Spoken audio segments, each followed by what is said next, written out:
बहुत चेंज हो गए। आप कल्पना करें कि त्रेता युग में राम रावण युद्ध हुआ तो पूरे भारतवर्ष में या पृथ्वी पर विध्वंस हुआ। उत्तर और दक्षिण की पूरी लड़ाई हुई, बड़ा एक तूफान था पूरे भारतवर्ष में या पूरे विश्व में, यूं समझिए भारतवर्ष विश्व में। और उसके 1000 साल बाद द्वापर युग में जाकर के महाभारत युद्ध हुआ। कितना काल धीरे धीरे चल रहा है और यहाँ पर तो समय कितना तेजी से चल रहा है। 1919 में महायुद्ध हुआ, 1940 में फिर महायुद्ध हुआ। 30 वर्षों में 2000 वर्ष का गैप था तो 30 वर्षों में करने के लिए इतनी स्पीड में समय घूम रहा है और हम उसी स्पीड में अपने आप को सेटअप नहीं कर पाएंगे तो उनको प्राप्त नहीं कर पाएंगे। और बड़ा तेजी से परिवर्तन आ रहा है। बंगालीस का आंदोलन भूचाल था, एक भूकंप था पूरे भारतवर्ष में। यदि बंगालीस आंदोलन में आप देखे होंगे जो भी नहीं देखा होगा तो एक सिर कटाने की एक भावना बस और कुछ माने माहौल में एक ही माहौल की सर कट गया था पूरा बदलाव आया हुआ। ये जो समय का प्रवाह है बड़ा स्पीडली प्रवाह हो रहा है और इस स्पीडली प्रवाह में हम अगर उसी स्पीड में चलते रहेंगे कि आज नहीं तो कल साधना कर लेंगे, आज नहीं तो कल हिमालय में चले जाएंगे, अगले साल चले जाएंगे। समय की तो स्पीड 1000 साल की जो स्पीड थी, 1000 साल का गैप था वो 30 वर्ष में कन्वर्ट हो गया। 30 वर्ष में 5 वर्ष में कन्वर्ट हो गया। इस आंदोलन इतना ही तीव्र था पूरे भारतवर्ष का, 47 का आंदोलन उतना ही तीव्र है। ये सारे संसार में इतनी हिलचल तूफान जो उठा उसके बराबर आपस में तमाम चाहे मैं हूँ, चाहे आप हैं, चाहे कोई साधक है, उस स्पीड में चलना पड़ेगा। वहां रुकने की गुंजाइश नहीं है। बहुत तेजी से तुम्हें अपने आप में दौड़ है। इसलिए अगर आप सोचें कि मैं 6 महीने बाद भी काम कर लूंगा, 2 साल बाद हमारे चीजें देख लूंगा, 5 साल बाद साधना को कर लूंगा, इसमें आपको विचार कर नहीं रहा। जो कुछ प्राप्त करना है उसी स्पीड में दौड़ना पड़ेगा जिसमें आपका इसमें जाएगा। पहले का आदमी बड़ा ईजी था, कुछ आवश्यकता नहीं चल रहा था।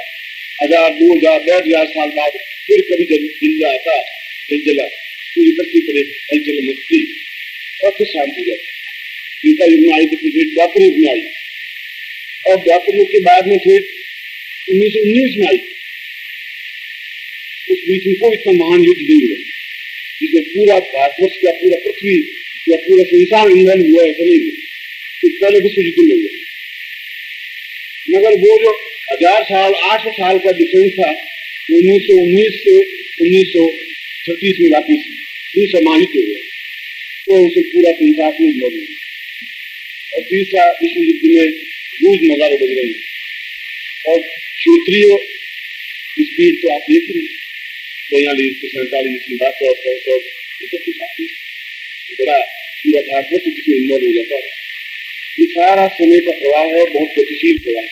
मैं उस बिंदु पर बहुत गहराई से सोचना चाहिए कि अगर समय को हमने नहीं पकड़ा तो समय आपकी कोई परवाह नहीं करेगा। और ये सब कुछ मेरा लिखाया हुआ और आपका यहाँ बैठा हुआ सब कुछ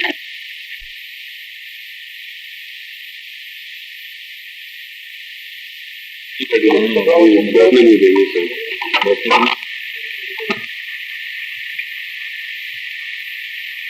मेरे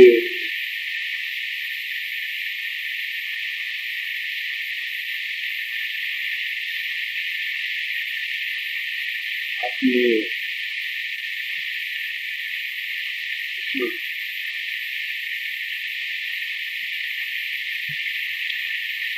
भगवान पशुपतिनाथ शंकर की साधना का वह शिविर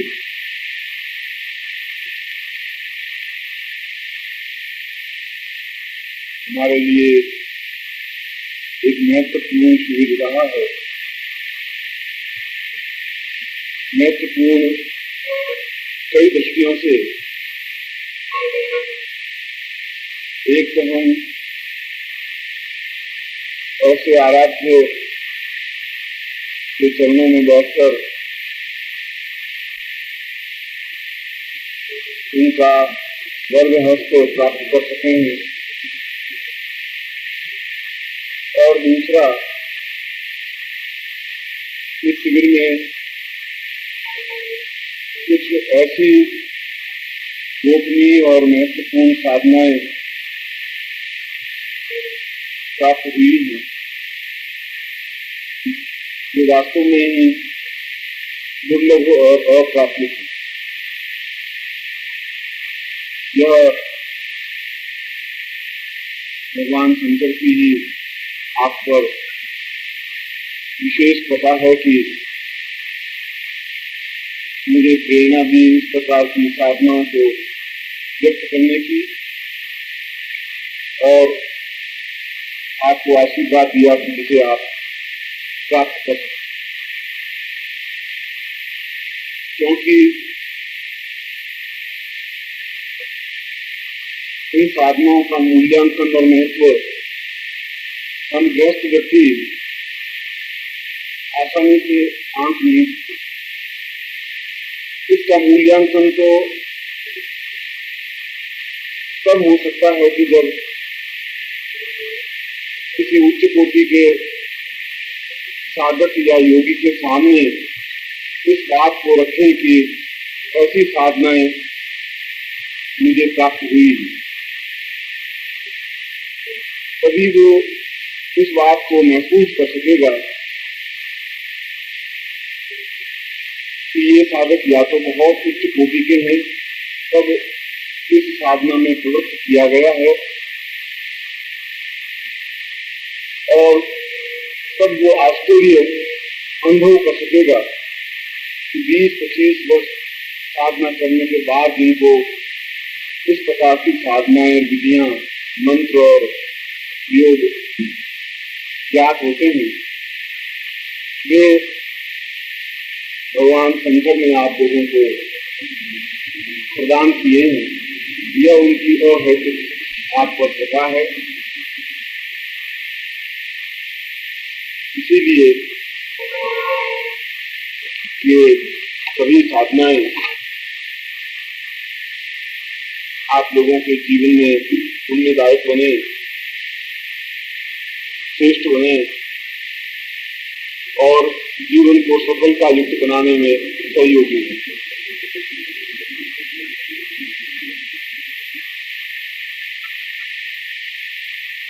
अगले तीनों ही शिविर अत्यधिक महत्वपूर्ण और कारगर है। सहस्रार शिविर, जहाँ तक मेरा अनुभव है, शायद भारतवर्ष में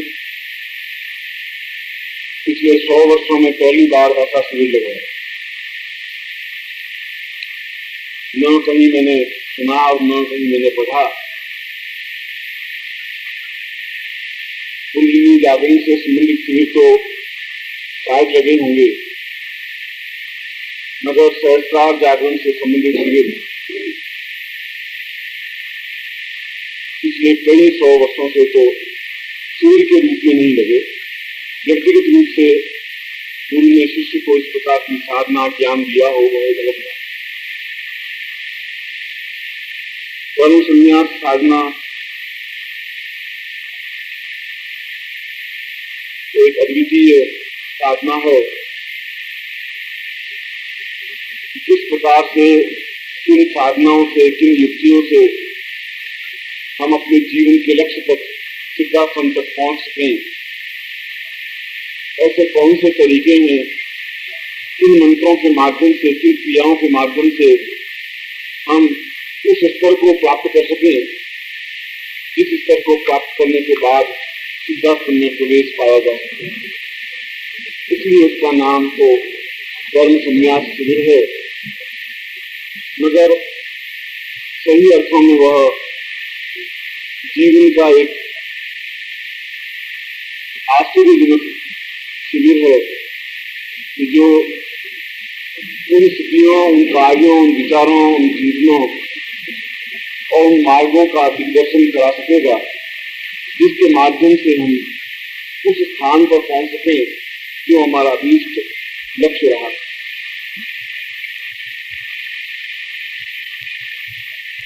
साधना और गुरु का महत्व तो हम वैसे लोग समझ भी नहीं सकते।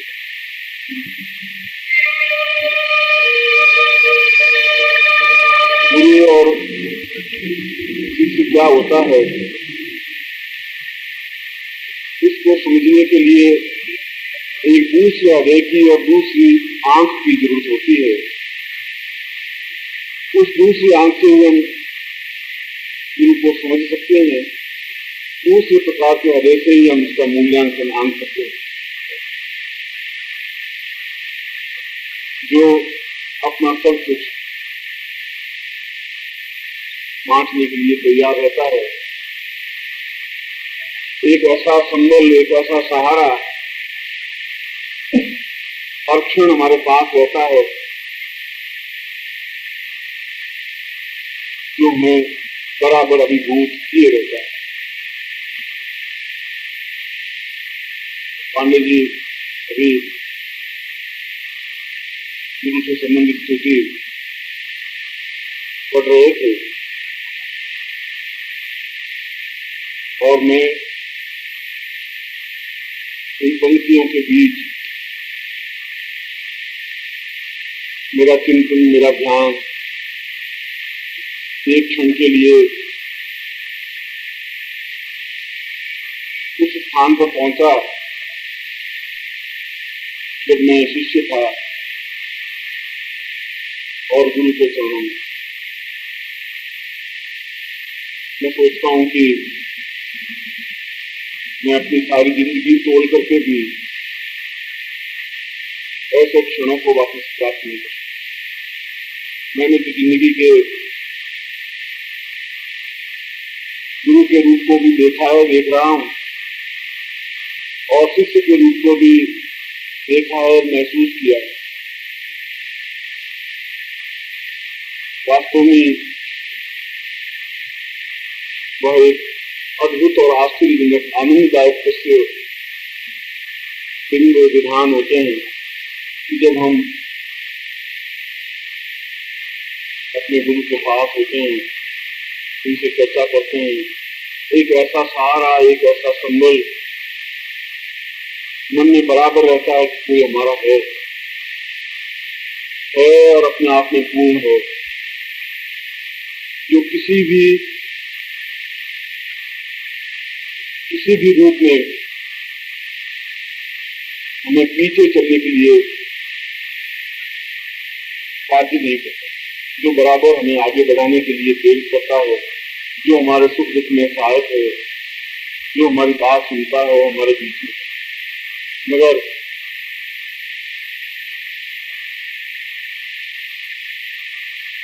एक क्षण तो शायद मेरे लिए स्वप्न हो गए, क्योंकि शिष्य को सम्मान मिलने से वह सब कुछ आनंद समाप्त हो जाता है जब वो निर्मल रूप में शिष्य रहता है। अब अगर मैं जाता भी हूं तो अन्य गुरु भाई एक दूसरे प्रकार से सम्मान देने लग जाते हैं, एक दूसरे प्रकार से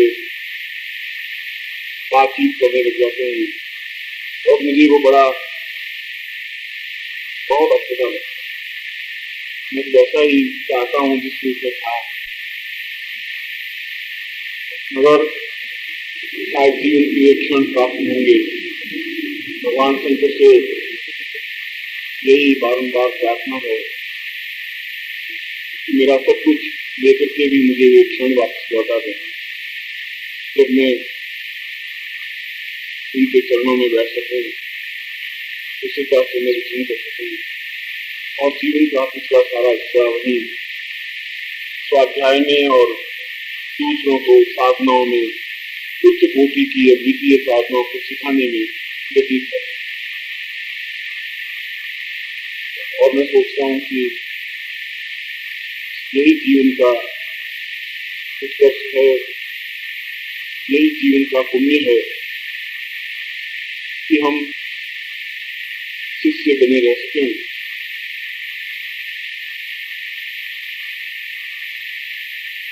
जुलाई अंक में मैंने उन दोनों पत्रों का समावेश किया है जो सन्यासियों ने लिखा है, जो गृहस्थ शिष्यों ने लिखा है।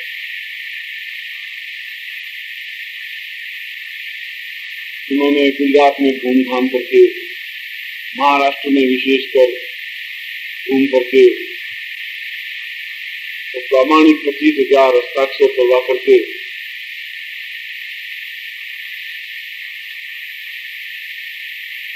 इस बात का और इस बात की अपनी अभिव्यक्ति दी है कि मैं गुरु चाहिए। उनकी एक लाइन कल एक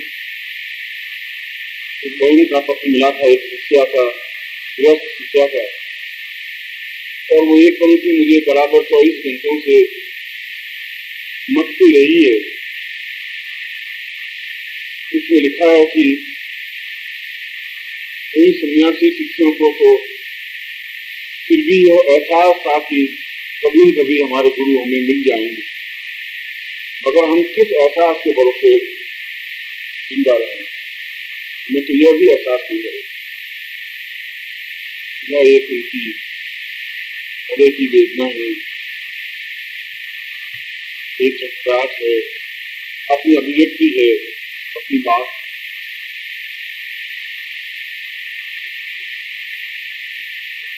इसीलिए जितने क्षण हमारे साथ बीत जाए वही क्षण हमारा, अन्यथा तो वही जीवन है, वही घूमना है, चारों तरफ कोयल की तरह चक्कर लगाना है और मृत्यु का ग्रास है। मैंने अपनी तरफ से पूरा प्रयत्न किया है और करने की कोशिश कर रहा हूँ कि आप लोगों में वह चेतना, वह जागृति पैदा हो सके जो सुशासन तक पहुंचने के लिए एक आवश्यक। और सही अर्थों में तुम्हें मेरे मन की बात यदि पूछी जाए तो मैं आप सबको वहां सुशासन में देखना चाहता हूँ। फिर वही आनंद हो, वही आप मेरे सामने हो, मैं आपके सामने हूँ और मैं गर्व से कह सकूं कि ये मेरे शिष्य हैं जिन्होंने अपने प्रयत्नों से साधना की शिखर को प्राप्त करके यहाँ तक पहुंचा है। और यदि इसमें कोई न्यूनता आपके जीवन में रहती है तो वो आपकी न्यूनता नहीं है, वो मेरी न्यूनता मैं समझता हूँ। शायद मुझ में ही कोई कमी है कि मैं आपको पूरा नहीं कर सकता, पूर्ण नहीं बन सकता। आपने तो पूरा प्यार दिया है, पूरा स्नेह दिया है, एक एक क्षण समर्पित किया है और इतना इतना कुछ दे दिया है कि कई बार मैं दौड़ा जाता हूँ। तो बराबर अब तो कुछ ऐसा लगने लगा है कि ये क्या जिंदगी में हो रहा है, अपने आप को मैं सुलझा नहीं पा रहा।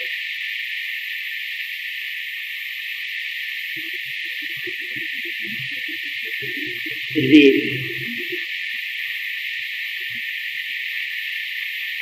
मैं इतना कह सकता हूँ कि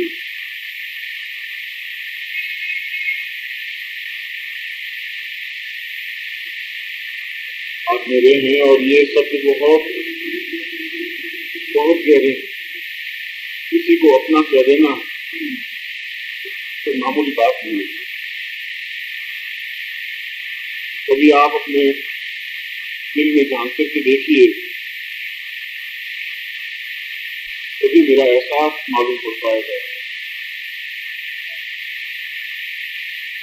इसमें तो बीत रहा है और देखते देखते 6 महीने हम बिता दिए जनवरी से लगा सकते जून तक, कुछ पता ही नहीं चला।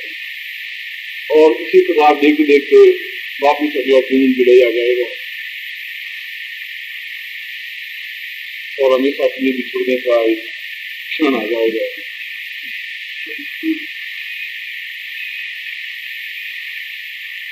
कहाँ आप हुए, कहाँ मैं रहूंगा,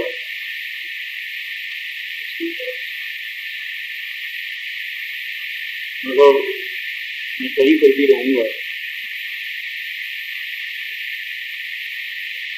आप लोगों को मैं अपने पुत्रों को तो भुला ही नहीं सकता, न भुला पा रहा हूँ, न भुला पाऊंगा और न भूलना चाहता हूँ।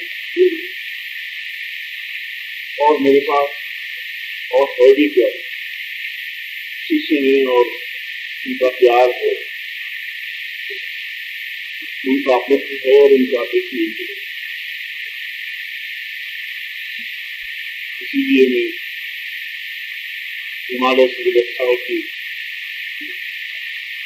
उस प्रगति के बीच में मैं अपने पुत्रों से मिल सकूं, बात कर सकूं, सुनवा सकूं, देख सकूं, दिखा सकूं। और इसीलिए मैं बार बार यही कहता हूँ कि मेरा जीवन का प्रत्येक कण, शरीर का रोम रोम आप लोगों के साथ फिर भी है। शरीर आपका ही है, गुरु भी आपके ही, जैसा आप चाहें इस प्रकार से विचार। तमन्ना इतनी जरूर है कि अपनी आंखों से आपको पूर्ण देख सकूं, शुद्ध देख सकूं, जीवन में पूर्णता प्राप्त किए हुए देखूं।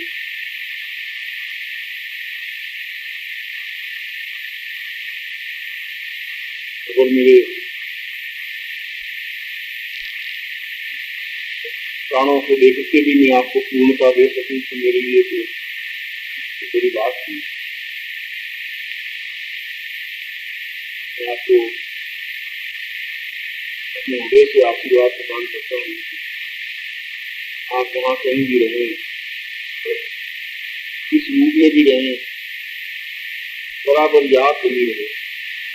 हमारा ये धागा, ये संपर्क, ये स्नेह संबंध टूटने के लिए नहीं बने। बहुत कायर और कमजोर बेबीते लोग होते, जुड़ना बहुत कठिन होता है, तोड़ना तो बहुत कठिन करता है।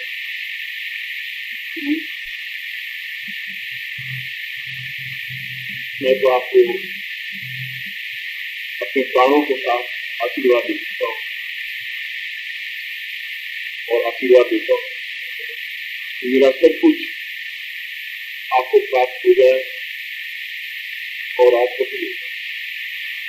एक बार फिर आपको